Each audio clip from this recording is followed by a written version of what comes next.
하나님 말씀 우리 함께 보도록 하겠습니다. 오늘 아가서 말씀을 계속 볼 텐데요.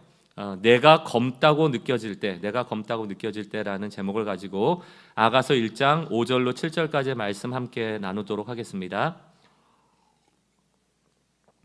제가 한 절, 여러분이 한 절 읽고 7절은 같이 읽도록 하겠습니다. 제가 5절 말씀 먼저 읽겠습니다. 예루살렘 딸들아, 내가 비록 검으나 아름다우니 게달의 장막 같을지라도 솔로몬의 휘장과도 같구나. 내가 햇볕에 쬐어서 거무스름할지라도 흘겨보지 말 것은 내 어머니의 아들들이 나에게 노하여 포도원 지기로 삼았음이라. 나의 포도원을 내가 지키지 못하였구나. 함께 있습니다. 내 마음으로 사랑하는 자야, 내가 양치는 곳과 정오에 쉬는 곳을 내게 말하라. 내가 내 친구의 양떼 곁에서 어찌 얼굴을 가린 자 같이 되랴. 아멘. 여러분은 이렇게 누군가가 여러분을 사랑한다, 좋아한다, 이렇게 표현하면 어떤 감정이 드실 것 같습니까? 아마 두 가지 감정이 있을 것 같아요. 하나는 참 감사한 거죠. 나 같은 사람이 뭐라고 좋아해 주나, 사랑해 주나, 아껴 주나, 이런 마음이 들 것도 같고, 또 한편으로는 또 의심도 할 수 있을 것 같아요. 왜 날 사랑한다고 그러지? 왜 날 좋아한다고 그러지? 제가 예전에도 한번 말씀드렸지만 어떤 중학교 자녀가 그랬다고 그래요. 엄마가 너무 자기한테 잘해주니까 이렇게 얘기했대요. 엄마 오늘 교회 갔다 왔어? 엄마 오늘 금요기도회 갔다 왔어? 이렇게 물어보더래요. 그러니까 평상시에는 굉장히 막 호되게 야단도 하고 막 욕도 하고 막 이러다가 교회만 갔다 오면 막 잘해주는 거예요. 그럼 이 자녀가 무슨 생각을 하냐 하면, 엄마는 결국 자기한테 잘해주는 게 자기를 사랑해서가 아니고 엄마의 신앙에 근거해서 하나님한테 잘 보이려고 그러는 거구나, 이렇게 오해를 하게 되는 것이죠. 저는 저희 교회는 또 이렇게 초등학생들 또 중고등학생들 부모님들 많이 계시니까 좀 권면을 드리고 싶습니다. 더 많은 일에 칭찬해 주세요. 공부랑 무관하게 좀 칭찬해 주십시오. 잘 뛰어놀아도 칭찬해 주시고, 그냥 밥 잘 먹어도 칭찬해 주시고, 그냥 열심히 유튜브 보고 있어도 칭찬해 주세요. 뭐든지 열심히 하는 너가 참 자랑스럽다. 저는 제 아들이 이렇게 얘기하기를 늘 바랍니다. 어떤 친구가 제 아들한테 야, 너는 너희 엄마 아빠가 너 사랑한다고 생각해? 라고 물을 때 저희 아들이 그렇게 얘기했으면 좋겠어요. 당연히 사랑하지. 근데 친구가 왜 사랑한다고 생각해? 응? 그럼 제 아들이 그냥 사랑하지, 아빠 엄마니까 당연한 거 아니야? 이렇게 말해주길 바래요. 아무 조건 없이 그냥 아들이니까, 내가 딸이니까 사랑하지 라고 제 아들이 부모인 저를 그렇게 봐줬으면 좋겠습니다. 우리는 생각보다 호의를 받고 누군가 저에게 잘해준다라고 하면 그럴 만한 이유가 있어야 된다라는 생각을 많이 하죠.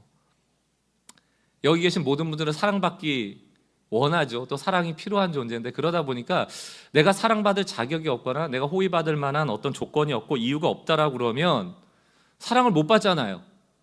그러다 보니까 우리가 어떤 증상이 나옵니까? 자꾸 사랑이 필요하다 보니 없는 조건, 자격이 없다고 느껴질 때 그 자격 없음을, 나의 약함을 감추려고 포장하기 시작하죠. 교회 안에서 그 일들이 너무 많아요. 교회는 그런 곳이 아니거든요. 있는 모습 그대로 용납받는 곳인데, 내가 이 모양 이 꼴이면 사랑해주지 않을 테니 포장하는 거죠. 난 괜찮은 사람이야, 나는 많은 것을 가졌고 나 무시하지 마, 이런 메시지를 자꾸 주게 되는 겁니다. 여러분 스스로에게도 한번 질문해 보세요. 여러분의 자존감에 대한 질문인데요. 여러분은 여러분 스스로를 얼마나 사랑하십니까? 점수로 치자면 100점 만점에 몇 점 정도 주실 수 있어요? 자존감이 낮으면 낮을수록, 나를 사랑하는 점수가 낮으면 낮을수록 그건 개인의 문제가 아니고 관계의 문제로 확산이 되죠. 우리 남편에게, 아내에게, 자녀에게 그 낮은 자존감으로 인하여 피해자를 양산하기 시작합니다. 특히 요즘과 같이 막 자기 개발에 관심이 많고 막 뭐든지 열심히 하면 할 수 있어 라는 이런 성공 사례에 목마른 시대에는 자존감이 낮으면 낮을수록 더 어려워져요. 저 사람은 막 열심히 해서 성공한 것 같은데 나는 열심히 해도 안 되거든요. 그러면 나는 뭘 놓쳤나? 내가 어떤 모르는 게 있나? 내가 더 열심히 한 노력이 부족했나? 내가 뭘 잘못했지라고 자기를 비하하기 쉬운 시대가 이 시대입니다. 아마 여러분의 자존감의 점수가 그리 높지 않으실 가능성이 커요. 우린 늘 비교하기 때문이죠. 마지막으로 이런 질문도 한번 해보십시오. 다른 사람이 나를 사랑하나, 내가 나를 사랑하나 뿐만이 아니고 하나님이 지금 나를 사랑하나? 지금 이 순간에요. 여러분 지금 이 순간에 하나님의 사랑을 받고 계시나요? 근데 우리 머릿속에 그런 생각이 들잖아요. 어제 나 부부싸움 했는데, 지금 교회 오는 동안 내가 엄청 짜증냈는데, 막 싸웠는데, 교회 문 앞까지 내가 막 화난 상태로 왔는데, 예배 오기 싫어서 억지로 왔는데, 어제 친구들하고 술 한잔하고 지금 몽롱한 상태에서 막 졸린데, 이런 나를 사랑하나? 이거 그저께 물어봤으면 내가 사랑했을 텐데, 어제 내가 컨디션 안 좋아가지고 오늘 물어보면 조금 하나님 나 안 사랑하시는 것 같은데? 이런 생각을 하실 수 있거든요. 여러분, 많은 신앙인들 중에서도 하나님의 사랑을 의심하는 사례는 몇 가지가 있는데, 물론 기도 응답이 안 되거나 내가 원하는 게 이루어지지 않아서 하나님한테 실망해서 하나님 없는 것처럼 여기는 그런 의심도 있겠지만, 생각보다 내가 하나님께 사랑받을 자격이 있나에 대해서 의심하는 분들이 많습니다. 이 이야기는 아까 전에 저희 아들과 저의 관계를 물어보자면, 내가 공부를 잘할 때는 엄마 아빠가 칭찬을 많이 해줬는데 시험 성적이 안 좋으니까 칭찬을 안 해주는 거예요. 엄마 아빠로부터 사랑받을 자격을 잃은 것처럼 느끼는 거예요. 우리도 똑같아요. 생각보다 하나님을 율법적으로 생각한다. 내가 잘했을 때 하나님 날 사랑해 주지만 내가 못하면 날 사랑하지 않아. 이게 율법이거든요. 복음이 아니거든요. 오늘 이 아가서를 분명히 보십시오. 아가서에는 분명한 복음이 나와 있는데 1장 5절에 보면 이 솔로몬에게 사랑받는 술람미 여인이 스스로에 대해서 뭐라고 얘기합니까? 나는 검으나 아름답다, 이렇게 얘기해요. 검으나 아름답다. 그럼 검다는 게 뭐예요? 세상적 기준으로 보면 보잘것없다는 겁니다. 외모도 보잘것없고 뭐 가진 스펙도 별거 없고, 영적인 의미로 보면 죄가 많고 연약하고 늘 실수한다라는 거죠. 검다는 것은 부정적인 이미지입니다. 그러나 솔로몬에게 사랑받는 이 술람미 여인이 자기의 검음을 알았는데, 그 검음을 깨달았을 때 어이구야, 나는 검으니까 너무 부끄럽다라든가, 이 검음을 나는 분칠해야겠다라든가, 이 검음 때문에 나는 사랑받지 못할지도 몰라라고 불안해한다든가, 아니면 내가 하얘진 다음에 돌아와야지라고 얘기하지 않아요. 솔로몬의 사랑이 자신의 검음과 상관없음에 대해서 알고 있는 거예요. 나는 검으나 아름다워. 게달의 장막 겉에 쳐진 가죽은 새까매지지만 마치 솔로몬의 휘장과 같다. 솔로몬의 휘장의 안쪽은 하얗거든요. 그 솔로몬이 영적으로 종말론적 예표로 해석을 하면 예수님이 신부된 성도들의 모임인 교회를 우리 겉에 나타난 검음과 무관하게 그 내면의 아름다움으로 하얗게 봐주신다. 이게 말이 안 되잖아요. 검으나 아름답다. 여러분, 복음이 이것을 가능케 하기 때문에 복음인 거예요. 사랑받는 죄인, 이게 은혜의 역설이거든요. 검으면 안 되지, 죄 지으면 안 되지, 잘못 살면 안 되지, 하얘져야지, 깨끗해져야지, 잘 살아야지, 죄 짓지 말아야지, 그래야지 하나님 널 사랑하시지. 이건 반쪽짜리 신앙이에요. 오히려 그래야 내가 널 사랑한다라는 것이 아니라 검으나 아름답게 난 널 보고 있어. 이게 은혜의 역설이거든요. 여러분, 이런 얘기할 때마다 여러분한테 나쁘게 살아도 된다고 적극적으로 나빠지라고 얘기하는 게 아닙니다. 우리는 죄를 지으려고 하든 안 지으려고 하든 우리의 존재 자체가 원죄라는, 그리고 늘 이 부조리한 세상 속에서 죄에 노출되어지고 쉽게 오염되어지고 쉽게 검어질 수밖에 없는 존재라는 걸 인식해야 된다는 얘기예요. 여러분, 성경을 보십시오. 성경에 하나님이 누구와 가까이 하세요?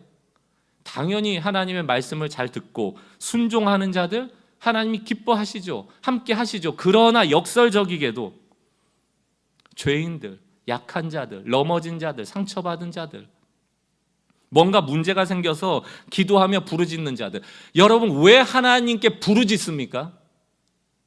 왜 하나님을 찾죠?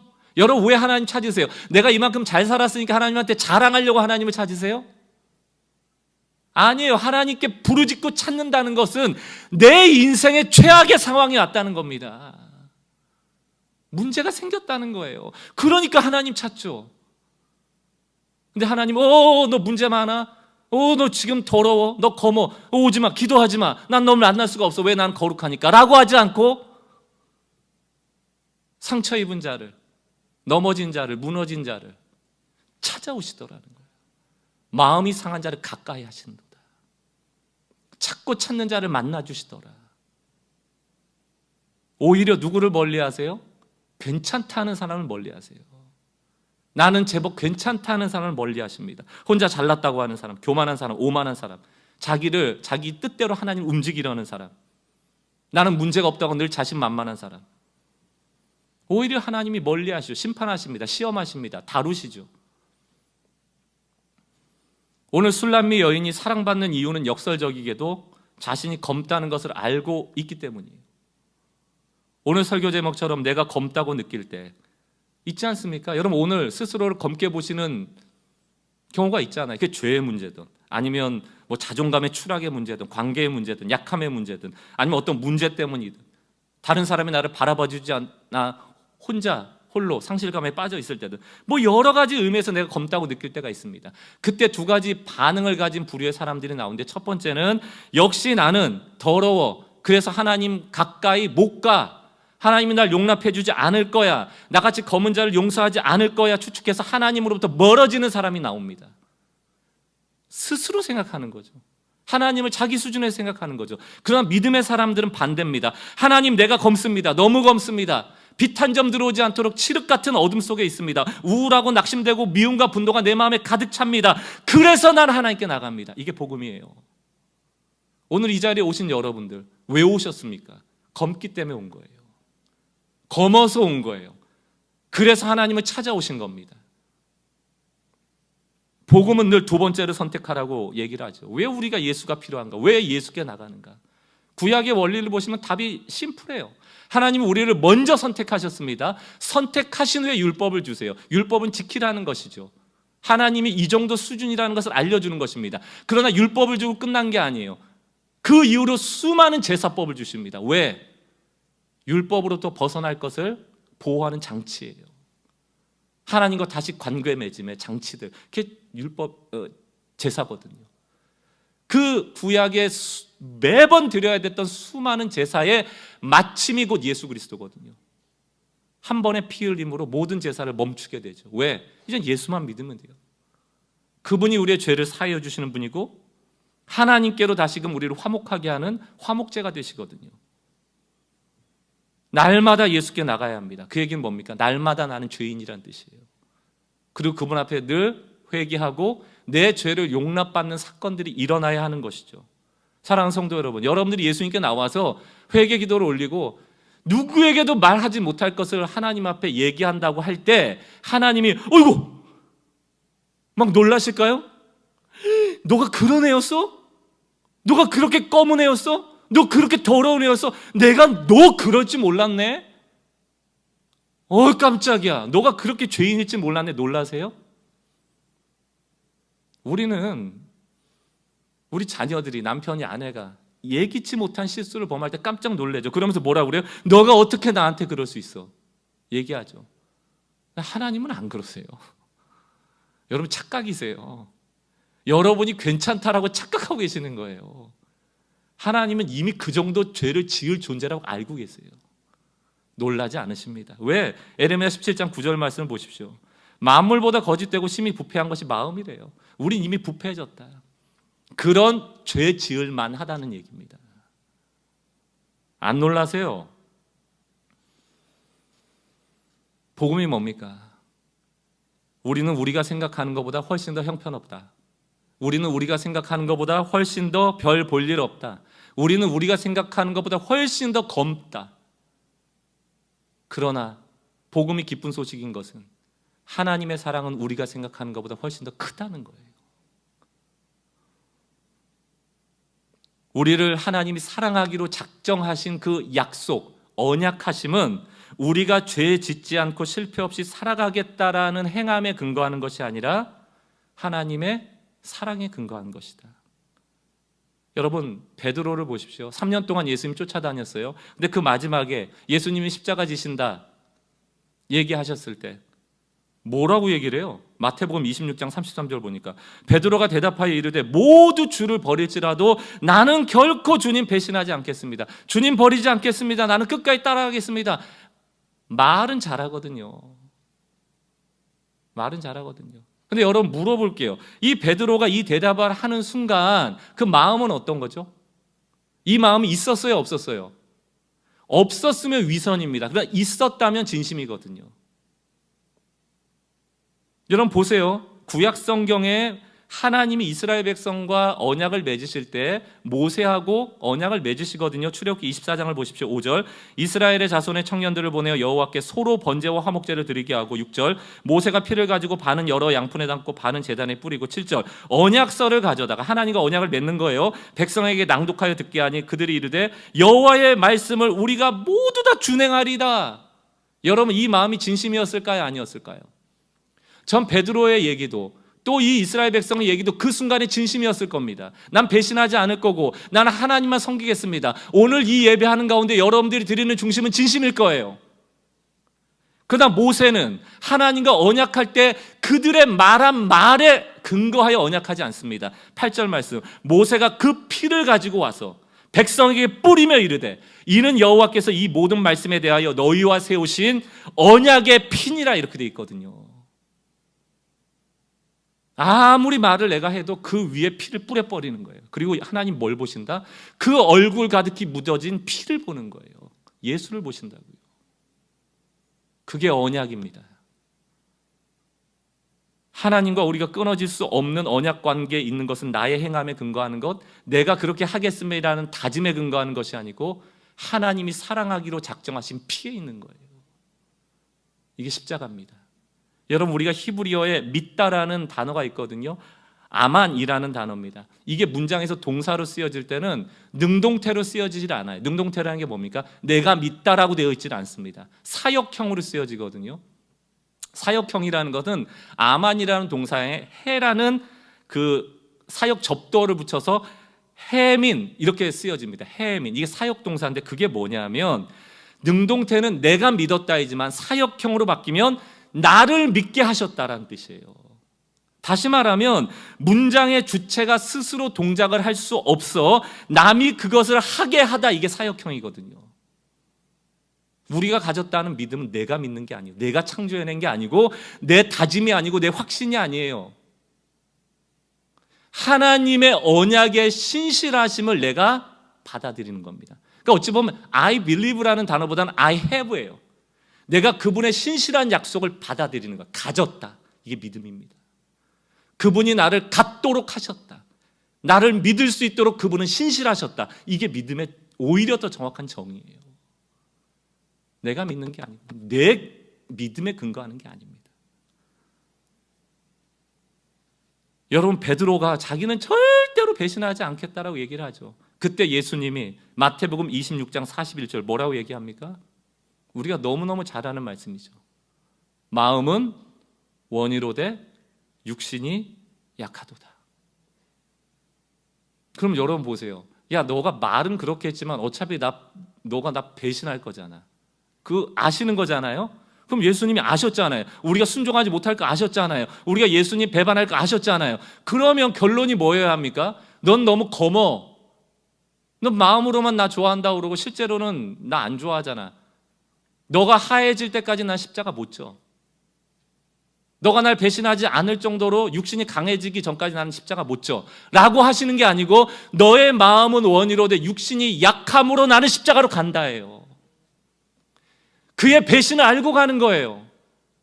여러분의 죄를 보고 하나님 놀라지 않으세요. 우린 그렇게 대단한 존재가 아니에요. 우린 복음에 근거하여 그 은혜에 근거하여 하나님께 용납받고 그 하나님의 신실하심이 주어짐으로 받아들인 존재일 뿐입니다. 그 은혜와 신실함이 없이는 살아갈 수 없는 존재다. 너의 마음의 소원이 귀하다. 너의 원함이 귀하다. 그 원함과는 달리 너는 나를 배신하겠지만 그럼에도 불구하고 나는 십자가로 갈 것이다. 오늘 이 시간에 너희가 나를 사랑하는 그 원함의 마음 그 하나를 받고 내가 너에게 은혜 줄 것이다. 이게 예배예요. 오늘 이 사랑의 이야기를 듣는 것이 예배입니다. 저는 설교를 준비할 때마다 하나의 결론밖에 없습니다. 복음이 들려지는 것. 사단이 늘 우리를 율법으로 참소하고 우리를 무너뜨리게 하고 사랑받고 있음에 대해서 의심하려고 할 때 그 의심을 꺾는 유일한 것은 복음입니다. 내가 사랑받고 있다는 것, 거무나 아름답게 봐주신다는 것. 결국 베드로는 배신했습니다. 새벽에 닭이 울 때 자기가 3번이나 예수님을 배신했을 뿐만 아니라 욕했다는 사실을 스스로 느꼈을 때 그의 감정이 어떠한 것일까요? 베드로는 예수님이 십자가에 돌아가신 이후에 자신의 생업으로 돌아갑니다. 예수님은 베드로를 부를 때 너는 사람 낚는 업으로 바뀌어질 것이다 라고 했지만, 예수님이 돌아가신 이후에 또 베드로는 다시 물고기 잡는 업으로 생계로 돌아가요. 왜 돌아갔을까요? 먹고 살 일이 막막해서? 사랑하는 성도 여러분, 예수님 쫓아다닐 때는 무슨 호의호식했습니까? 대단히 잘 먹고 잘 살았습니까? 아니거든요. 머리 둘 곳도 없었던 예수님 쫓아다녔을 때 뭐 그렇게 잘 먹고 잘 살았겠습니까? 생계로 돌아갔다라는 것은 단지 이제는 먹고 살 일이 없으니까 생계로 돌아가자가 아니죠. 오히려 이런 감정이 들었을 겁니다. 난 예수를 배신한 사람이야. 그때 내가 마태복음 26장에서 쓸데없이 예수님 배신하지 않겠다고 그 말이라도 안 했으면 좋았을 텐데, 그렇게 호언당담하고 결국 나는 예수님을 배신했어. 그것도 3번씩이나. 내가 무슨 예수의 제자야. 나는 사람 낚는 어부는 될 수 없어. 그저 물고기나 낚자. 여러분, 물고기 낚자 보면요, 생각에 심화가 일어납니다. 이 부정적인 생각이 더 커지죠. 그래, 내가 예수님을 다시 따른다 치자. 다시 내가 사람 낚는 어부로 간다 치자. 그런데 앞으로 또 예수님 배신할 일이 없겠어?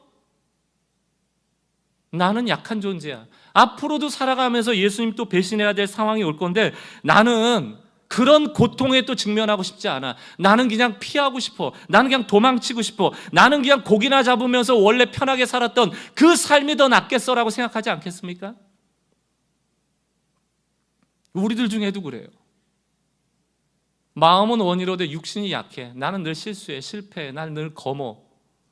그래서 나는 아무것도 안 할 거야. 하나님 헌신 안 할 거야. 하나님한테 상처 주기 싫어.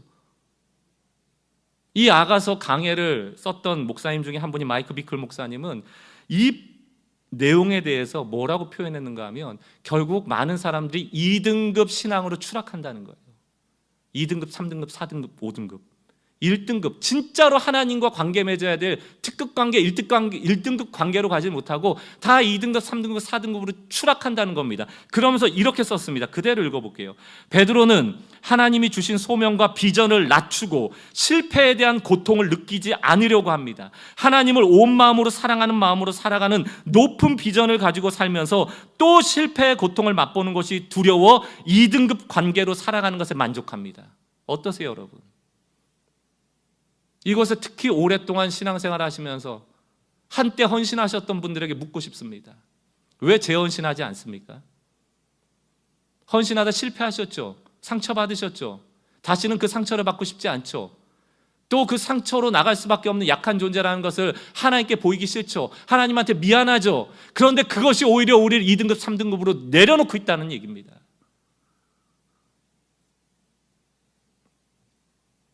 저는 정말 목회하면서 이런 분들을 종종 봅니다. 하나님이 나를 얼마나 한심하다 생각하실까? 나를 보면서 얼마나 화가 나셨을까? 그런 지레짐작으로 예수님에 대한 헌신과 하나님께 나아가는 길들을 차단하고 스스로 벽에 갇혀서 하나님께 나아가는 길들을 포기하는 성도들. 여러분, 그러나 그 배신했던 베드로를 예수님이 다시 찾아오시죠. 오셔서 너 그때 왜 배신했어? 너의 삶을 저주할 거야. 너의 삶을 망하게 할 거야. 물고기 한 마리도 못 잡게 할 거야가 아니고, 오셔서 물으세요. 베드로에게. 뭐라고 물으시죠? 요한복음 21장에서 너가 나를 사랑하느냐? 몇 번 물으십니까? 3번 물으세요. 마치 베드로가 3번 부인했던 것을 치유하듯이, 너가 나를 사랑하느냐? 너가 나를 사랑하느냐? 너가 나를 사랑하느냐? 예수님은 무슨 답을 듣고 싶었을까요?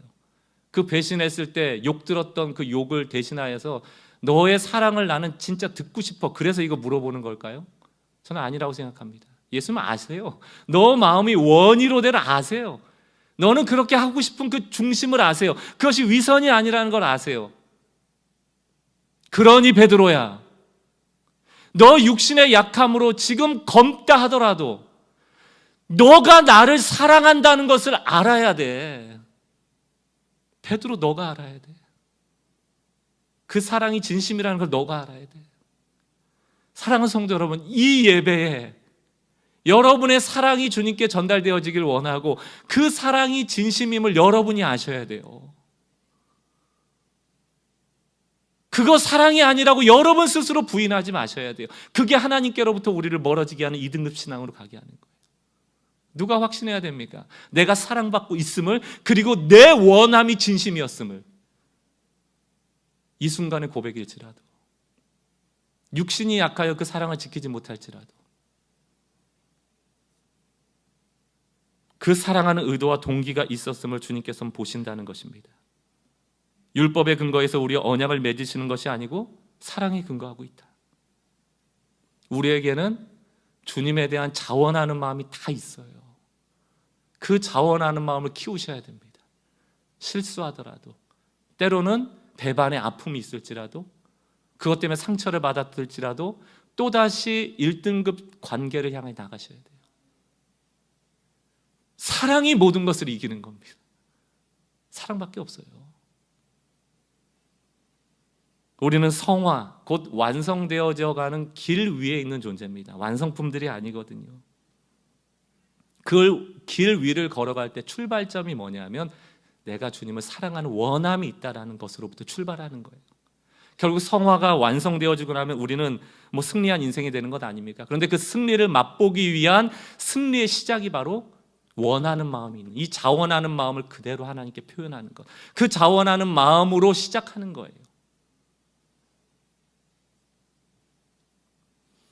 안타깝게 저는 이 사랑 없음에 대한 우리의 교회의 모습과 우리 그리스도인들의 모습을 보게 됩니다.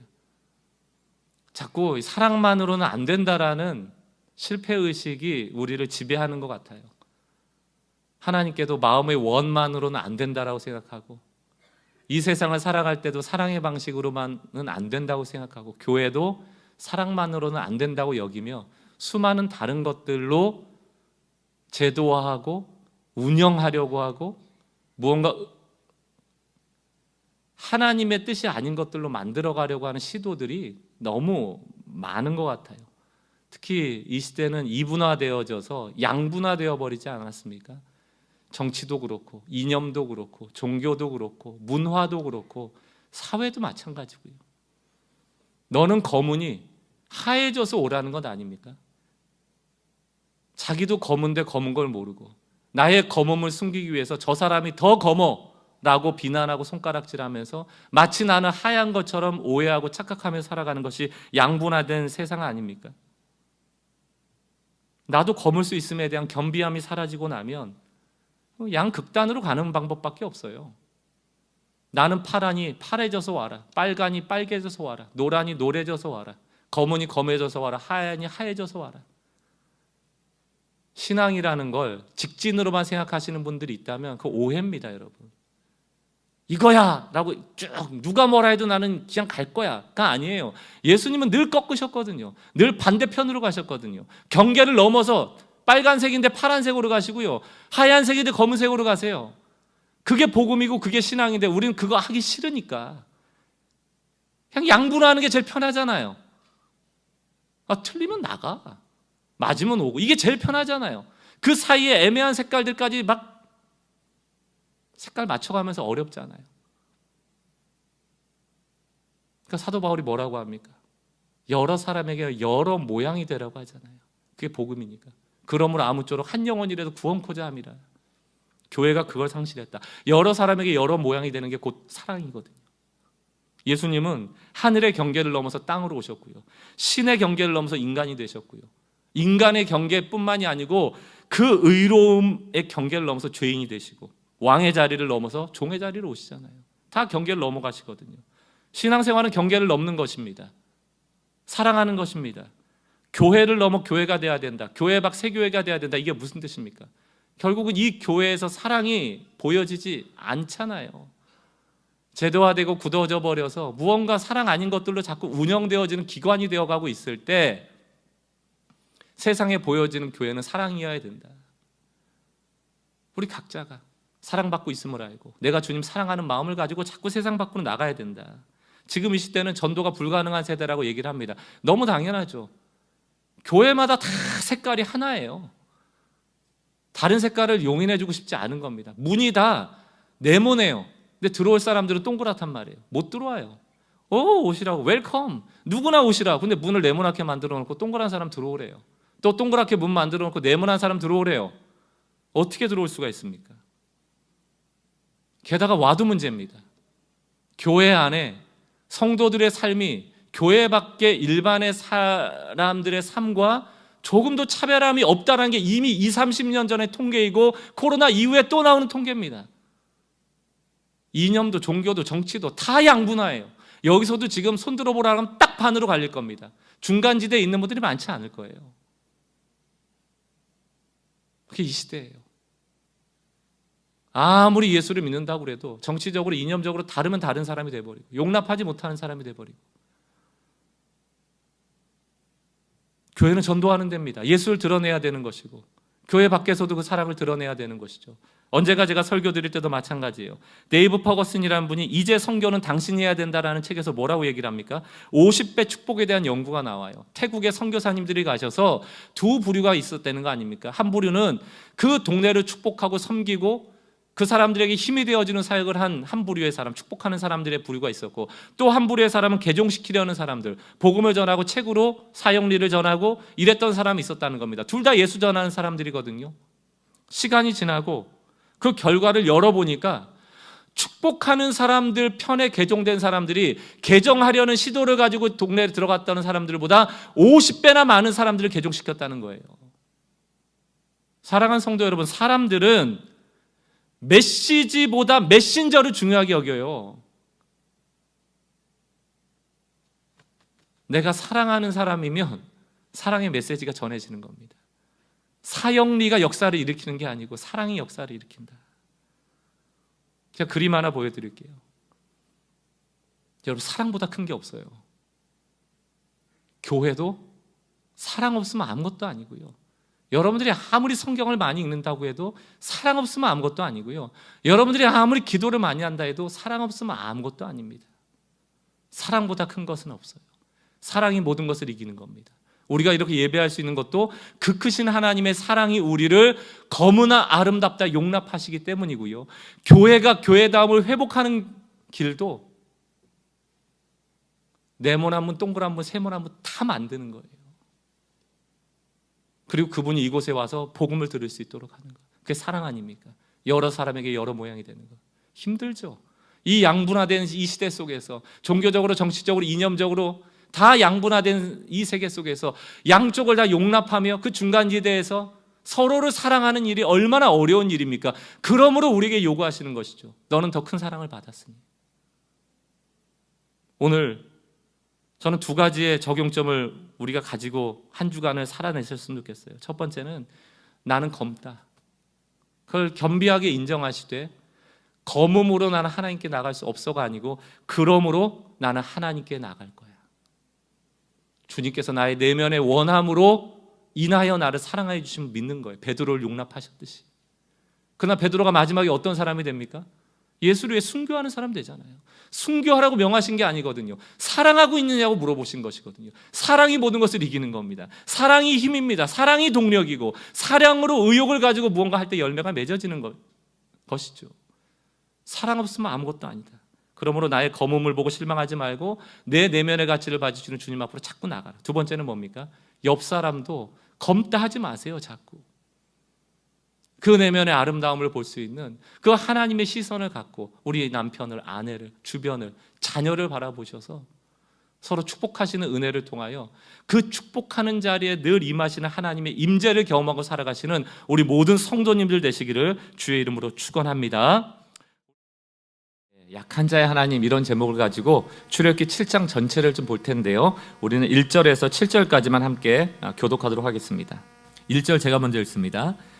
여호와께서 모세에게 이르시되 볼지어다 내가 너를 바로에게 신같이 되게 하였은즉 내 형 아론은 내 대언자가 되리니 내가 내게 명령한 바를 너는 내 형 아론에게 말하고 그는 바로에게 말하여 그에게 이스라엘 자손을 그 땅에서 내보내게 할지니라.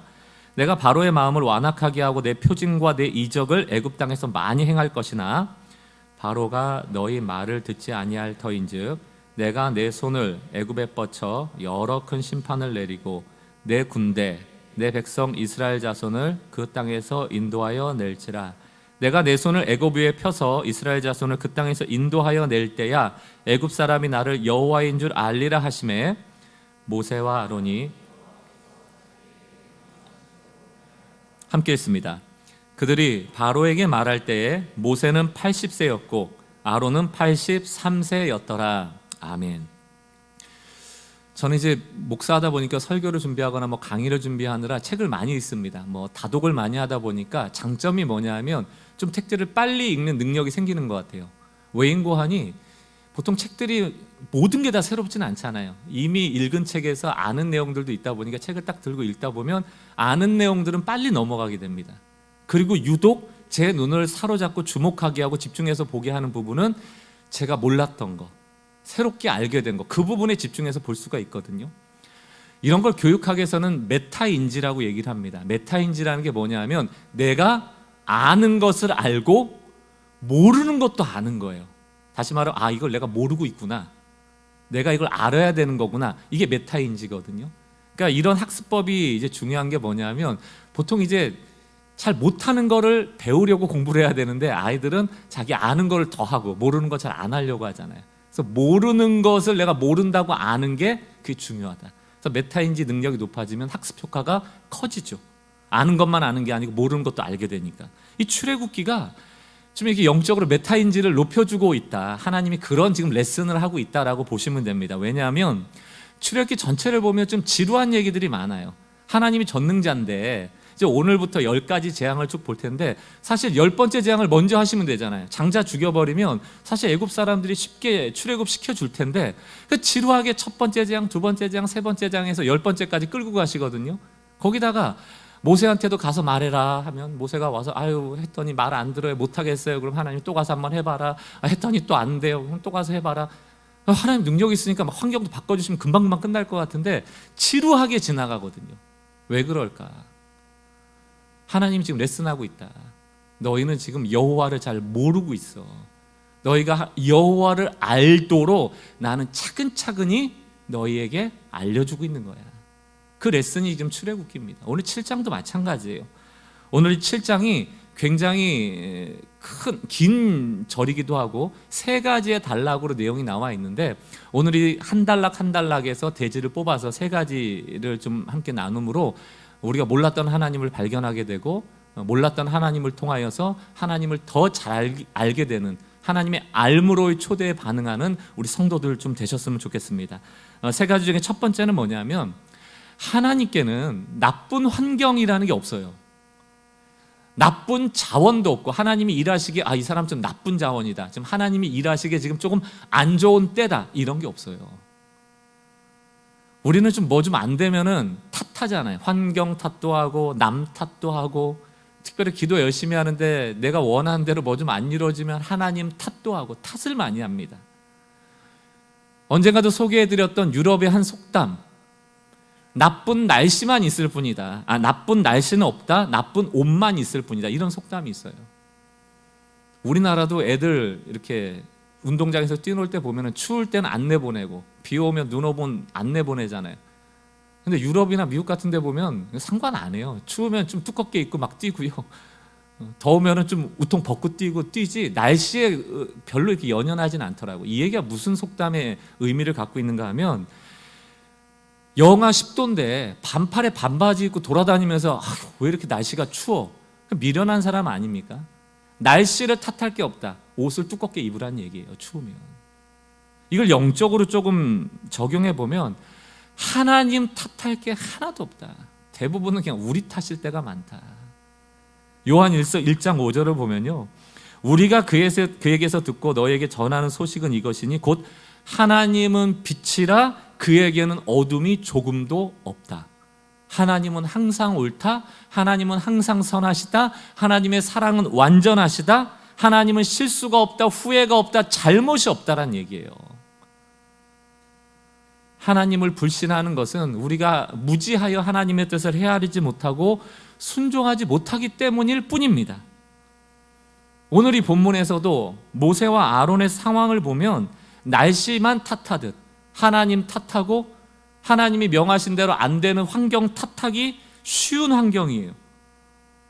말해도 뭐 이스라엘 백성도 안 듣고 바로왕도 안 듣고, 여러분 바로왕이 모세와 아론의 말을 안 듣는다는 거는 이게 안 할게 정도가 아니에요.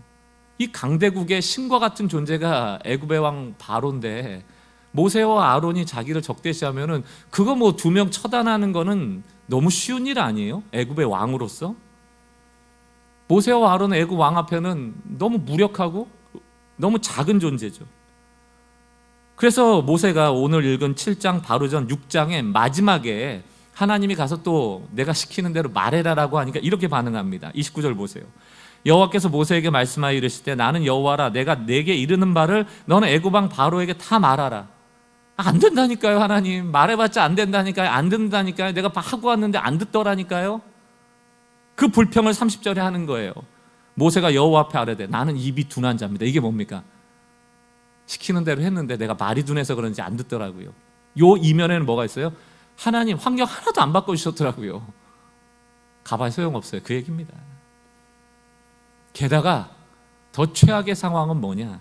오늘 7장 7절을 보세요. 그들이 모세하고 아론 아닙니까? 바로에게 말할 때 모세는 몇 살이에요? 80살. 모세의 형은 아론은 83살. 애굽 왕 바로하고 맞붙어 싸우려면 좀 젊고 패기라도 있어야지. 다 늙은 노인 아닙니까? 하필이면 하나님은 노인 80세 된 모세를 찾아왔어요. 나는 입이 둔해요. 잘 못하겠어요. 그러니까 걱정하지 마. 너 80세 노인인 거 알고 40년 동안 양치느라 무기력한 거 알아. 널 도울 사람을 줄게. 그러니까 모세가 다행이다 했는데 돕는 사람이라고 딱 제시한 사람이 자기보다 3살이 많은 83세 더 노인 아론이었어요. 이보다 최악의 상황이 있습니까? 성경에 나와 있지 않지만 아마 바로가 자신의 말을 거절하고 이스라엘 백성이 자기들을 거절했을 때 밤에 둘이 마주 앉아가지고 이런 얘기 하지 않았겠어요? 안 하고 싶다. 이 나이에 이게 지금 무슨 짓이냐. 되지도 않은 일 같고 하나님도 무심하지 젊었을 때 해주시든가 40년 내내 무력한 양치기 삶 살 때는 가만히 계시다가 힘 다 빠지니까 이제 나타나셔서 이걸 하라고 하냐. 아마 또 이런 얘기도 했을 수도 있어요. 우리도 가끔 나이 들면서 그런 얘기들 많이 하시잖아요. 야, 우리가 살 동안에 출애굽이 되긴 되겠냐? 내가 사는 동안에 이 일이 이루어지기나 하겠냐? 이런 불평과 절망 같은 소리를 안 하겠냐고요. 하나님 너무 느리셔. 사랑하는 성도 여러분, 80세인 거 알고 오신 거예요. 알고 83세를 일부러 붙이시는 거예요. 80세고 83세이기 때문에 쓰시는 거예요. 하나님은 항상 오르십니다. 하나님의 판단에는 실수가 없다. 후회하심이 없다. 우리에게 주시는 메시지가 뭐예요? 하나님이 하나님의 일을 이루시기에 부족한 나이는 없어요. 하나님이 하나님의 일을 이루시기에 부족한 때도 없고 나쁜 환경도 없습니다. 이것을 인정하는 게 우리 신앙 되기를 주의 이름으로 축원합니다. 우리가 신앙생활하면서 특히 이제 대형교회도 좀 경험하시고 오랫동안 교회에서 막 이런저런 봉사하신 분들 좀 여러분들이 갖고 있는 착각과 오해를 다 깨셔야 돼요. 이런 말 많이 들어보셨을 겁니다. 특히 사역 많이 하신 분들, 우리가 열심히 기도도 하고 우리가 이렇게 막 세팅도 하고 이렇게 딱 잘 만들어 가지고 하나님이 역사하시기에 좋은 환경을 좀 만들어 드리자고. 이게 얼마나 모순인 줄 아세요? 하나님에게는 하나님 일하시기에 나쁜 환경이 없다니까요. 하나님에게 나쁜 환경이 없는데 뭘 좋은 환경을 만들어 드려요. 우리 눈에 나빠 보이는 거지. 지성이면 감천이고 한 살이라도 좀 젊을 때 봉사하면 하나님이 더 쓰실 것 같고 더 열심히 하고 또 노력하고 더 많은 시간을 할애하면 하나님이 지성이면 감천이라고 더 역사하실 것 같은 거, 그게 세상의 세계관인 것이죠. 복음의 세계관은 완전히 달라요. 80세도 괜찮고 83세도 내가 역사하기에 너무 좋은 나이야. 여러분의 지금 환경이 어때요? 힘들죠? 그게 바로 하나님이 역사하시기에 너무 좋은 환경인 거예요. 그게 오늘 복음이 우리에게 전하는 메시지다. 오히려 그래서 쓰시는 거다. 오히려 모든 환경이 갖춰져 있는 것 같고 이렇게 봐도 저렇게 봐도 너무너무 좋은 때인 것 같은 그때 우리가 착각해서 우리의 열심으로 하나님의 일을 망칠 때가 오히려 더 많을 거다. 우리가 무슨 재주로 하나님께 일하시기에 좋은 환경을 내어드리냐 말이죠. 하나님은 하나님의 때에 하나님의 방식과 하나님의 열심을 가지고 하나님의 일을 성취하는 거예요. 그렇다면 우리는 거기에 참여하는 거예요. 이걸 꼭 기억하셔야 됩니다. 우리는 하나님의 일을 위하여 우리가 열어가고 만들어가는 게 아니고 하나님이 이미 만드시고 열어놓은 일을 믿음으로 취하는 거라니까요. 거기에 대해서 두려워하지 마세요. 그 기다림을 두려워하지 마세요.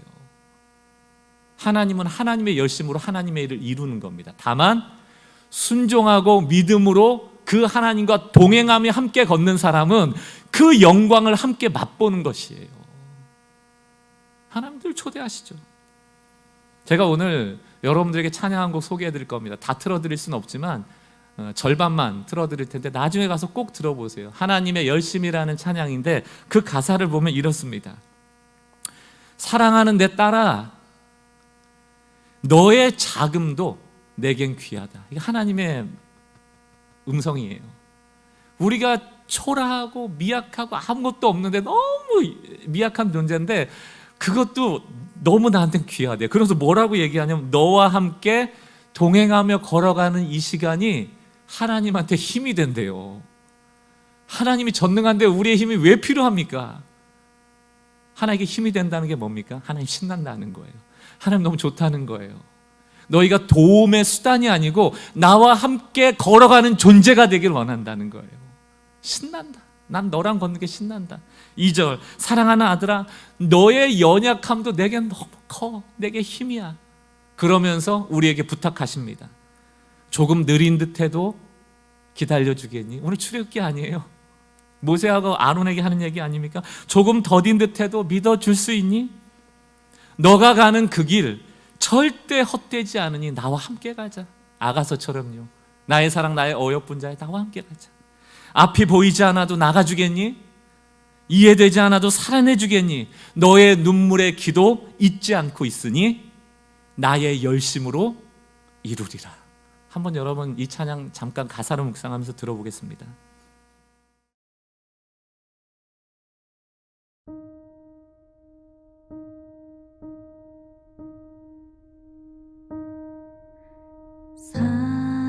사랑하는 내 딸아, 너의 자금도 내겐 귀하다. 너와 함께 걸어가는 모든 시간이 내게 힘이라. 사랑하는 아들아,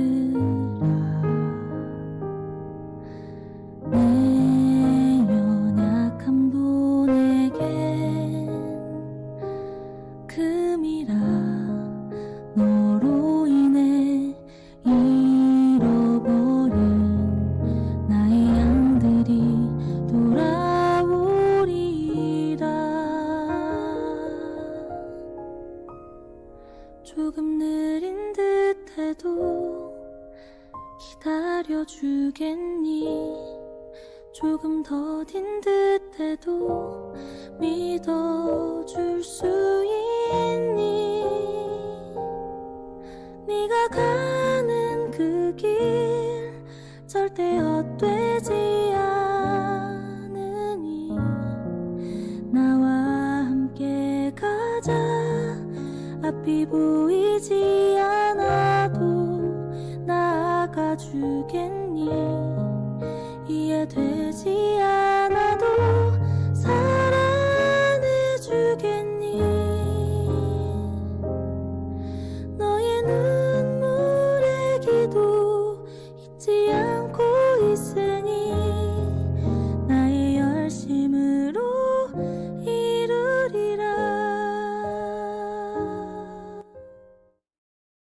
열심이 있어요. 종교는 우리의 열심으로 하나님을 찾아내라고 우리를 미혹하고 짐을 지우지만, 복음은 하나님의 열심이 우리를 향하여 있음을 믿게 하는 것입니다. 그러므로 사랑하는 성도 여러분, 하나님이 일하시기에 좋은 환경이 따로 있지 않아요. 하나님에게는 나쁜 환경이 없습니다. 여러분 자녀를 바라볼 때, 배우자를 바라볼 때, 여러분의 지금 환경을 바라볼 때 바로 하나님이 그러므로 일하시기에 좋은 때고 좋은 환경이고 좋은 자원이다. 이것을 믿음으로 고백하는 주의 성도들 되시길 주의 이름으로 축복합니다. 두 번째, 하나님이 말씀하시면 우리는 순종하면 돼요. 너무 간단한 원리지만 이게 안 되기 때문에 영적인 이 선순환이 우리 가운데 일어나지 않아 하나님을 경험하지 못할 때가 참 많습니다. 제가 잘 아는 선교단체는 세 가지를 강조해요. 하나님께 묻고, 하나님께 듣고, 하나님께 순종한다. 묻고, 듣고, 순종한다. 그래서 이 단체는 지향점은 있지만 사역이 한 가지, 두 가지로 집중되는 게 아니고 그냥 이 소그룹에서는 이런 일이 일어나고 저 소그룹에서 이런 일이 일어나고 저 지부에서는 이런 일이 일어나고, 왜냐하면 그때 상황에 맞춰서 하나님 뭐 해드릴까요? 나는 너희가 이런 거 좀 해줬으면 좋겠어. 마음이 오면 그거 하는 거거든요. 지부마다, 지역마다, 모인 곳마다 다 달라요. 여긴 사역이 수백 가지, 수천 가지가 나옵니다. 모자이크 같죠. 그것들이 모여서 아름다움을 이루어가는 것이죠. 저는 교회도 마찬가지고 우리의 삶도 그렇습니다. 누가 묻지 않는가, 누가 듣지 않는가, 누가 순종하지 않는가, 고집스러운 사람들입니다. 다 안다고 하는 사람, 하나님은 이런 분이야 라고 너무 쉽게 정의하는 사람들, 자기의 일천한 경험을 모두라고 생각하는 사람들, 더 이상 묻지 않죠. 더 이상 들리지 않고 더 이상 순종하지 않거든요. 그것은 하나님의 창조적인 역사를 담아내긴 어려운 사람들입니다. 저는 우리가 자꾸 묻는 사람들 되기 바라요. 하나님 뭐 해드릴까요? 왜냐하면 우린 창의적이지 않아요. 우린 창조자가 아니거든요. 늘 가둬져 있고 안정되기를 원하고 그냥 그 자리에 머물러 있기, 안주하기가 편한 사람들이거든요. 그러나 하나님은 계속 말씀하세요. 오늘 아론과 모세도 못하겠어요 그러면 하나님 못할 그런 환경들, 모세와 아론이 어려운 환경들을 좀 제거해 주시면 좋을 것 같잖아요. 근데 하나도 안 제거해 주시고 말씀을 하세요. 못하겠어요. 내가 명한 대로 말해. 힘들어요. 내가 명한 대로 말해. 내가 명한 대로 해. 내가 말한 대로 해. 여러분 여기에 중요한 영적인 원리가 있습니다. 우리는 두려워서 말한 대로 순종을 못하겠습니다 이래요. 이스라엘 사람이 너무 두려워요. 바로 왕이 너무 두려워요. 두려워서 순종 못하겠어요. 근데 하나님은 말씀대로 순종하면 두려움이 사라진다니까. 우린 자꾸 바로 왕을 없애달라고 그러죠. 근데 하나님은 너가 바로 왕 앞에 가서 내가 말한 대로 순종하면 바로 왕이 없어져. 우린 후자를 선택해야 돼요. 우리의 기도가 늘 능력이 없고 기도의 응답의 역사가 없는 것은 우리 환경이 바뀌길 원하거든요. 우린 듣기를 원하진 않아요. 묻고 듣고 순종하면 하나님의 역사가 일어나고 내가 그토록 고민했던 그게 사라지기 시작하죠. 이게 성경이 말하는 영적인 원리입니다.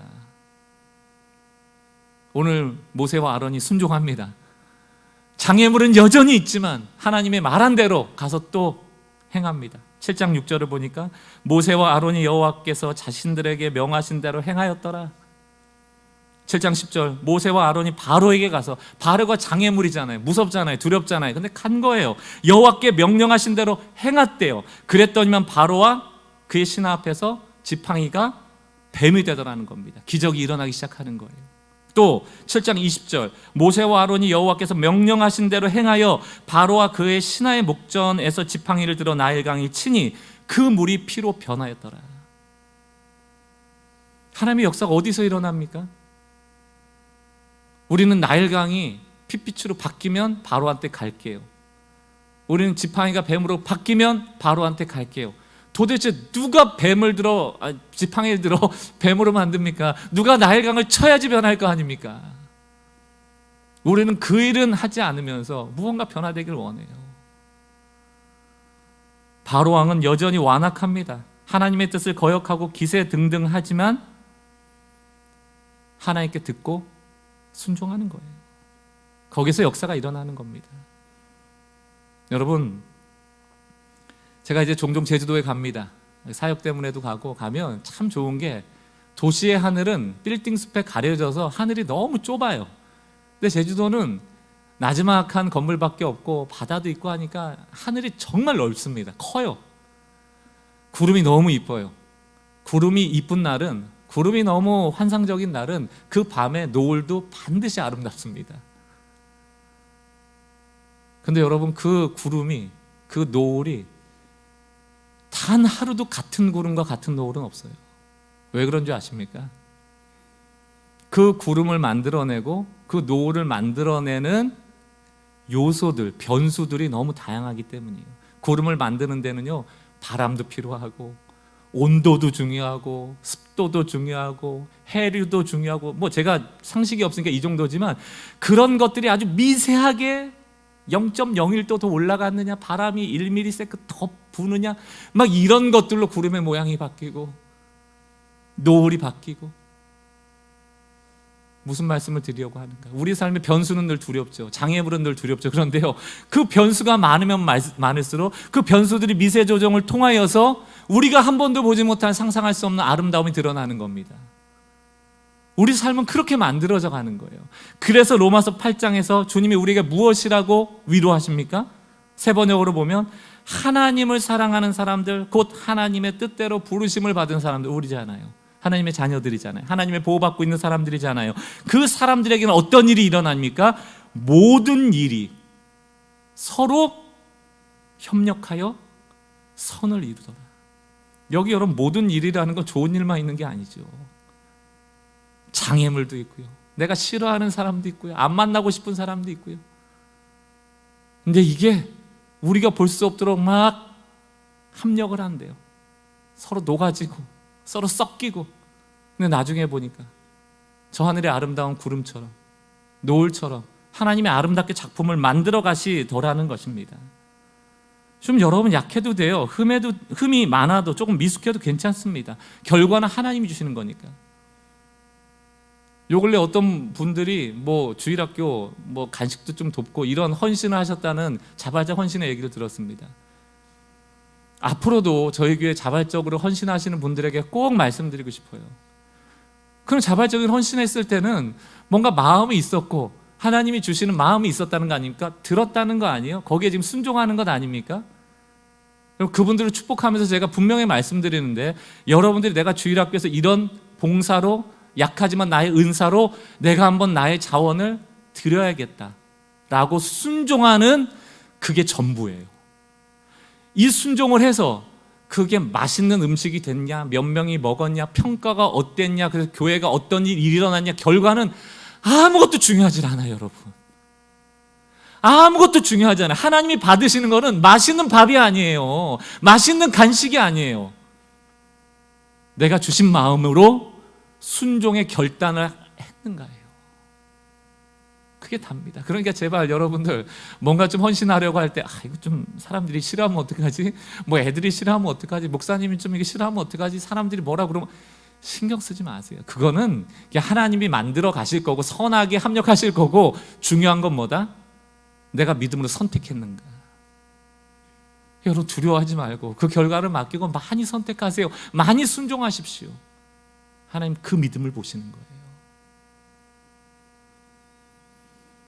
여러분들이 결과를 맡기고 주께 묻고 듣고 순종함을 통하여 하나님이 합력하시는 능력이 있는 분이시구나, 그 선하심을 맛보아 아는 성도들 되시길 주의 이름으로 축원합니다. 마지막 세 번째입니다. 이제 10가지 재앙을 하나님이 애굽에게 베푸시는데, 그 첫 번째 재앙이 오늘 처음 이제 시작이 됩니다. 하나님은 재앙을 통해서 하나님의 영광을 취하시고 재앙을 통하여 하나님의 강함을 드러내실 때가 있어요. 여러분, 우리가 뭐 요 근래도 리비아 홍수 같은 거 봤지만 얼마나 이 자연의 재앙이라는 게 무서운지 모릅니다. 이렇게 과학이 고도로 발달해도 비의 양 하나 조절할 수가 없어요. 태풍이 올 때 그 풍속을 조금이라도 늦출 수 없는 게 우리 현실입니다. 그렇게 큰 태풍을 맞고 홍수가 있으면 경외심까지는 아니지만 그 자연이 얼마나 두려운 줄 알게 되죠. 그 두려움의 대상인 자연을 누가 컨트롤하고 계시는가? 누가 만드셨는가? 하나님이시거든요. 우리가 예배하는 이유가 뭡니까? 그분은 경이로운 분이거든요. 경외감을 드려야 될 분이거든요. 하나님은 그 경외심을 받기 위하여 때로는 자연의 재앙을 통해서라도 우리를 낮추세요. 낮추십니다. 오늘 출애굽기 7장 15절 보니까 아침에 너는 바로에게로 가라. 모세하고 아론한테 아침에 바로한테로 가래요. 근데 바로가 어디에서 나타나는가? 보라, 그가 물 있는 곳으로 나오리니 너는 나일 강가에 서서 그를 맞아라. 나일 강가에 나온대요. 바로가 그 왕인데 나일 강가에 왜 나왔을까요? 산책하러 나왔을까요? 시원한 바람 쐬러 나왔을까요? 아니에요. 많은 신학자들의 해석에 근거하면 나일강을 제사하러 나왔다. 이게 일반적인 해석입니다. 왜? 나일강은 생명의 젖줄입니다. 이 사람들이 식수원으로도 써야 되지만 곡식을 자라게 할 때 생명수가 되는 거죠. 먹을 음식이 자라나게 하는 것이니까. 그러니까 나일강을 신성시 여겼단 말이죠. 고대 애굽은 나일강 주변으로 97%가 살았다고 해요. 강 유역에 물이 있으니까 생수가 되고 식수원이 되니까. 그런 만큼 나일강이 신성했고 그 나일강을 지키는 신들이 있다고 믿었습니다. 애굽의 대표적인 신이 크눔이에요. 창조의 신이라고 얘기를 합니다. 또 하피라는 농사의 신도 있습니다. 이 하피는 때마다 이 나일강을 범람시켜요. 범람시켜야지 그 농사들에게 물을 댈 수 있기 때문에. 지역이 높고 강이 낮기 때문에 물을 대기 어렵단 말이에요. 그러니까 홍수가 나서 넘치게 하는 거예요. 이게 우리에겐 재앙이 아니고 어찌 보면 공급이 되는 겁니다. 애굽 사람한테는. 창조의 신이라는 크눔, 농사의 신이라는 하피가 다스리고 있다고 믿었기 때문에 늘 제사를 드렸어요. 그러니까 바로는 무서울 게 없어요. 크눔만 있고 하피만 있으면 창조의 신이 있고 농사의 신인데 뭐가 두려워? 여호와 그까짓 것. 이런 마음이 있었던 것이죠. 그때 하나님은 모세와 아론을 통해서 첫 번째 재앙을 어디에 내리시는가? 바로 나일강. 너희가 그렇게 신성시 여기고 여기에 창조의 신이 살고 농사의 신이 산다는 그곳을 치십니다. 핏빛이 되었다, 피가 되었다라는 뜻은 나일강을 죽였다는 뜻이에요. 나일강을 죽임으로 누가 창조자다? 여호와가 창조자다. 누가 풍요의 신이다? 누가 공급자다? 여호와의 심을 드러내시는 것이죠. 출애굽기 7장 17절 18절 여호와가 이같이 이르노니 너가 이로 말미암아 나를 여호와인 줄 알리라. 볼지어다 내가 내 손의 지팡이로 나일강을 치면, 이게 낙하, 공격한다는 뜻입니다. 내가 나일강을 공격하면 그것이 피로 변하고 빨간색이 되는 게 아닙니다. 물리적으로 바뀌어버리는 거예요. 물이 아니고 피가 되고 18절 나일강에 고기가 죽고 그 물에서 악취가 나고 애굽 사람들은 그 강물 마시기를 싫어하게 된다. 강의 생명력이 죽어버리는 겁니다. 더 이상 마실 수 없는 물이 되게 하는 거죠. 바로는 교만하니까 자기가 부리던 요술사, 술사들을 데려와서 우리도 그쯤은 할 수 있어 라고 그 나일강을 피빛으로 바꾼다. 이렇게 성경은 묘사하고 있어요. 그러나 이건 눈속임이죠. 술사들은 늘 속임을 통하여서 증상을, 현상을 나타내도록 하는 거니까. 정말 이 술사들이 능력이 있었다면, 정말 이 애굽에 신이 능력이 있었다면 어떤 기적을 베풀었어야 맞습니까? 그렇죠. 핏빛이 된 나일강을 물로 바꿨어야죠. 그러나 그들에겐 그 능력이 없어요. 산소가 풍성한 그 물을 산소가 하나도 없는 피로 바뀌게 하는 것도 하나님만이 하실 수 있고, 그 피를 다시 물로 바꿀 수 있는 것도 하나님밖에 할 수 없다. 그런데 바로는 버텨요. 그리고 애굽 사람들도 버팁니다. 어떻게 버팁니까? 24절을 보세요. 애굽 사람들은 나일강 물을 마실 수 없으므로 물고기가 죽고 악취가 나는데 그거 어떻게 먹겠습니까? 나일 강가에 지하를 파서 지하수를 파먹기 시작하는 거예요. 사람이 참 대단하죠. 죽지 않을 방법들을 막 찾아내서 하나님을 저항해서 하나님이 주시지 않아도 우린 파먹을 수 있어요 라고 지하수를 파먹는 거예요. 버티기로 들어간 겁니다.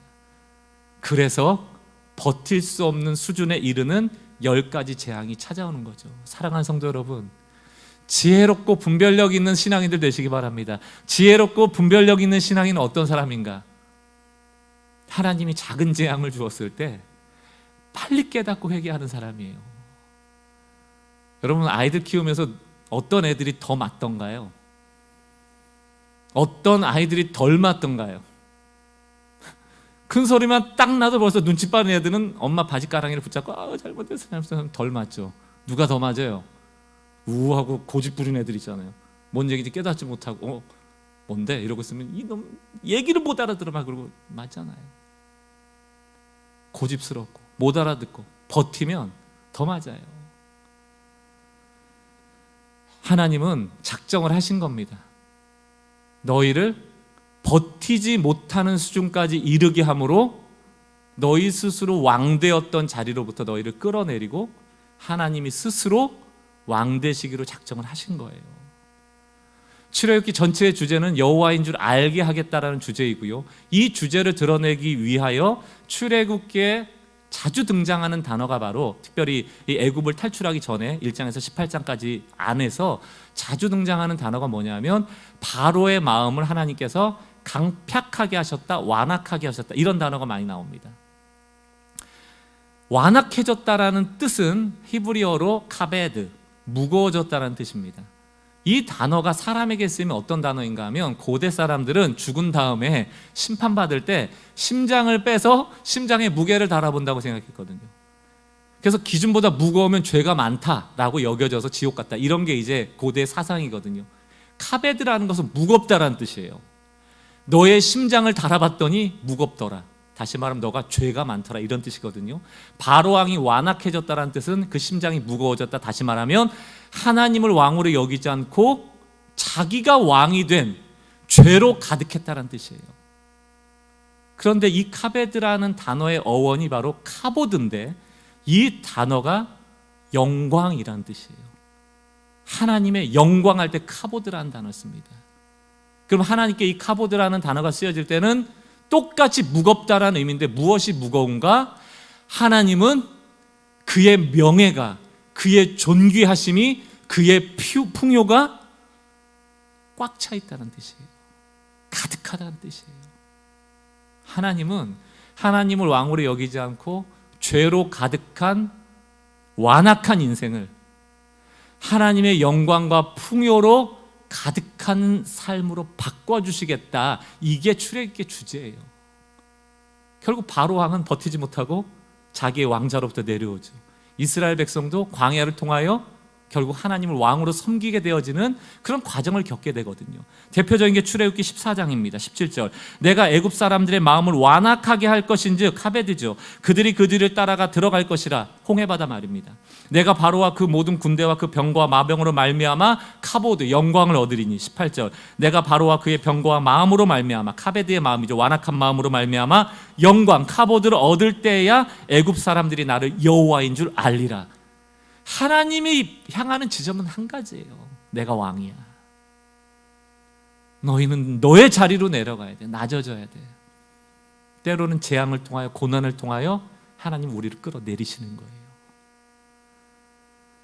사랑하는 성도 여러분, 두 가지예요. 오늘 약한 자의 하나님이라고 제가 설교 제목을 정했지만 메시지가 좀 두 가지로 구분될 수 있습니다. 첫 번째, 바로 아론과 모세를 향하여서는 약해도 괜찮아.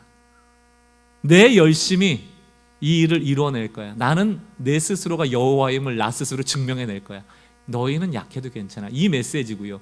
두 번째, 바로 왕에게는 약해져야 돼. 나는 약하게 만드는 하나님이야 라는 메시지예요. 우리가 아무리 높아져도 하나님 반드시 끌어내립니다. 우리를 제자리에 놓아주세요. 우리는 하나님의 발등상에서 그를 납작 엎드려 예배하고 경배해야 될 대상들이거든요.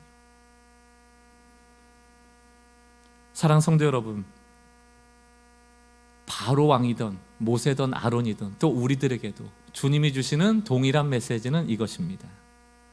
너희는 한낱 인간이다. 너희는 하나님이 아니다. 너희는 재판관이 아니다. 너희는 항상 옳지 않다. 그러면도 이런 것 저런 것들을 판단하고 정죄하고 이게 맞네 저게 맞네 함부로 말하지 말아야 돼요. 자꾸 묻고 듣고 순종하는 삶. 왜? 하나님 왕이시니까. 너희는 하나님이 아니고 내가 하나님이고 내가 왕이고 내가 주인이다. 근데 너무 다행인 것은 우리의 왕이고 우리 주인이신 하나님이 너무 선하신 거예요. 그의 판단은 항상 옳으신 거예요. 그분은 너무 사랑이신 거예요. 그러므로 사랑하는 성도 여러분, 우리보다 선하시고 우리보다 옳으시고 우리보다 사랑이 많으시며 나보다 나를 더 잘하시는 하나님께 안심하고 왕자를 내어놓으십시오. 안심하라는 거예요.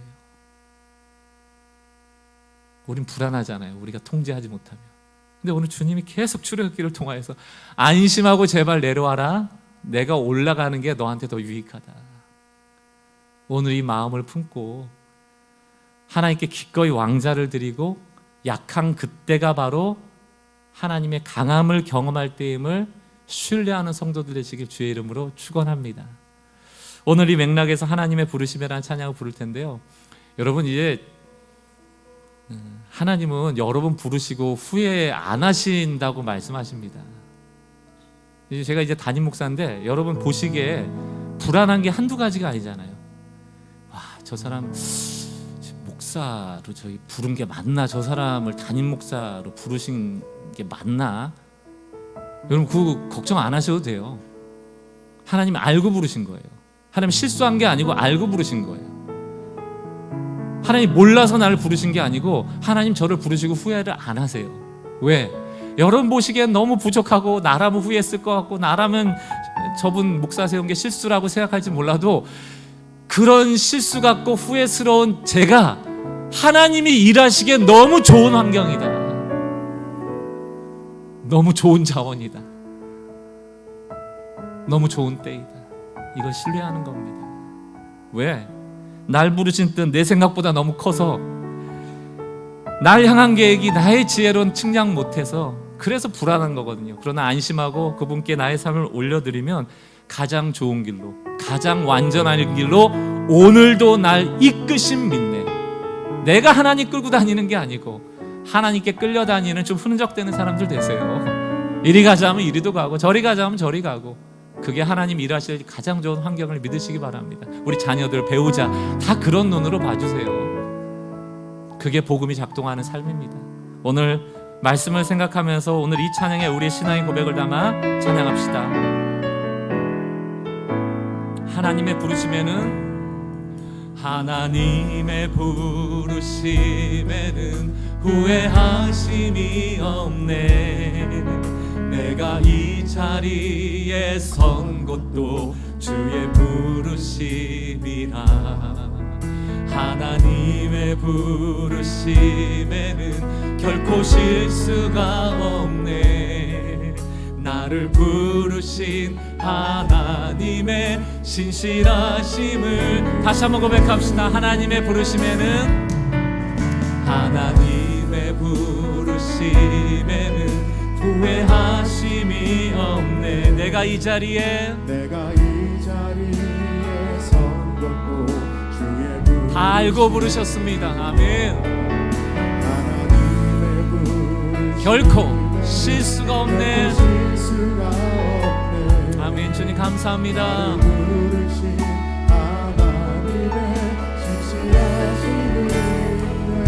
아멘. 날 향으신 뜻 내 생각보다 크고, 날 향한 계획 나의 지혜로 측량 못하나. 가장 좋은 길로, 가장 완전한 길로 오늘도 날 이끄신 2절입니다. 작은 나를 부르셨습니다.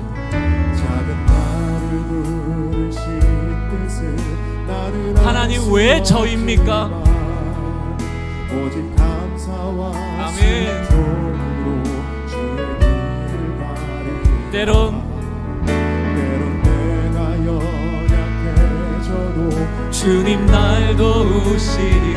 아멘. 주의 놀라운 그 계획을 나는 믿으며 살리. 날 부르신 뜻 내 생각보다 크고, 날 향한 계획 나의 지혜로 측량 못하나. 가장 좋은 길로, 가장 완전한 길로 오늘도 날 이끄신, 날 부르신 뜻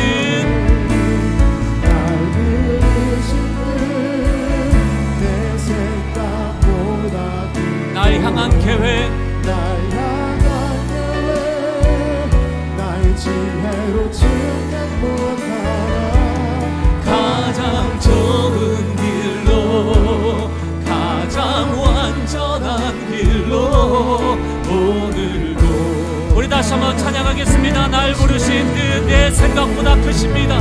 크신 하나님 찬양합니다.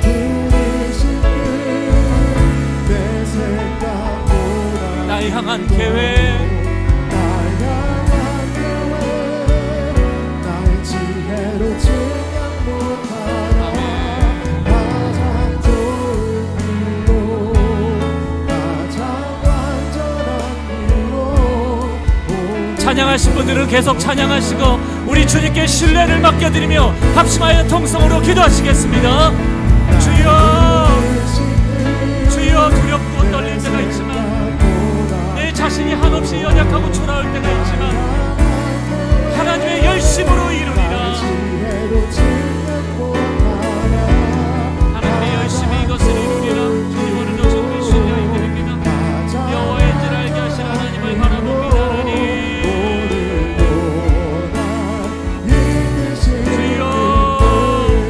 하나님의 열심히 일을 이루시리라. 하나님 아버지 후회하시지 않으시고 시간이 있습니다.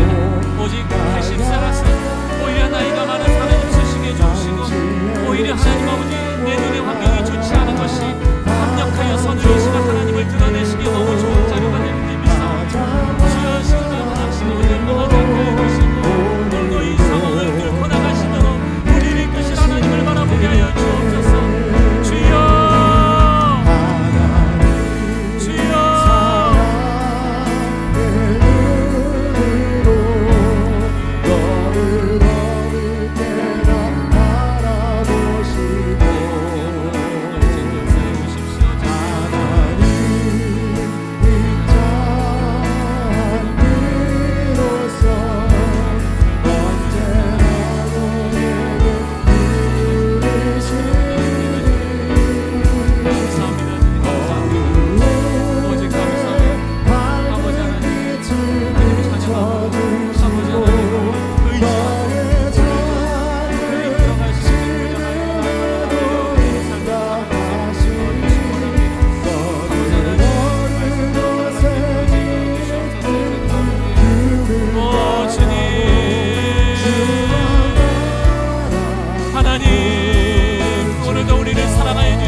작은 신음도 들어주시라.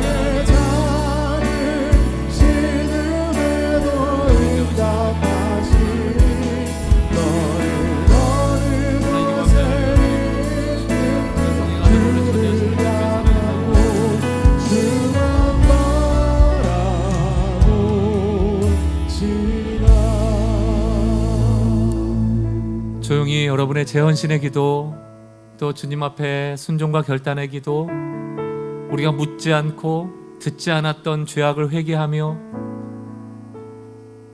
주님이 원하시는 뜻이 그의 나라가 나를 통하여 어떻게 이루어지고 그 하나님이 이루실 그 열심에 우리가 참여하여 그 선하심을 맛보아할 수 있을까? 여기가 바로 우리가 집중해야 될 지점이에요. 교회가 존재하는 이유입니다.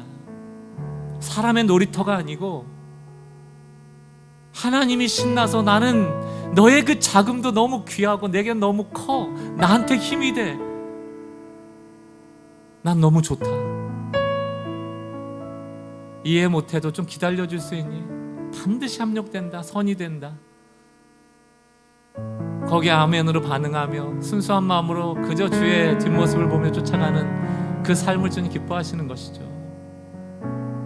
오늘 여러분의 조용한 고백으로 주님 앞에 그 사랑을 고백해드리고 또 때는 죄송하다고 그러고 여러분을 스스로 너무 초라하게 봤던 좀 시선을 거두고 주님이 함께 하시면 됩니다. 우리를 부르신 그 부르심에 후회도 안 하시고요, 하나님의 실수도 아니에요. 오늘도 날 이끌어 주십시오. 내어 맡기며 조용히 좀 묵상하고 잠잠히 머물러 있겠습니다.